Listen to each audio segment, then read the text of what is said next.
দেখো এই কাজ কি আল্লাহর জন্য খেলা, নাকি আমাদের জন্য খেলা, নাকি সৃষ্টির জন্য খেলা? কাজ যাই হোক না কেন, কাজের দিকে তাকাও। যদি আমরা এটা নিজেদের জন্য করে থাকি, তাহলে এটা শিরক। এটা আল্লাহর জন্য খেলা হওয়ার কথা ছিল। ইসলাম একটা খেলা, পাপ, দাসত্ব, আত্মসমর্পণ। এখন রোজার সময় প্রতিটি কাজ দেখো। আমি যে কাজ করছি তাও রোজা ভাঙার জন্য একটি বিরতি। হে আমার প্রভু, এটাকে তোমার জন্য একটি খেলা বানাও এবং খাও।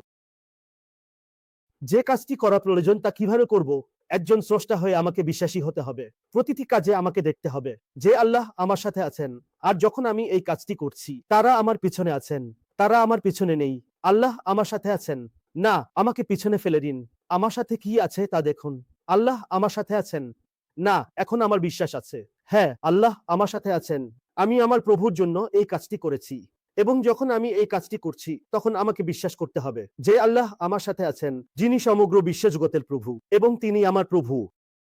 সেই প্রভু আমাকে দেখছেন।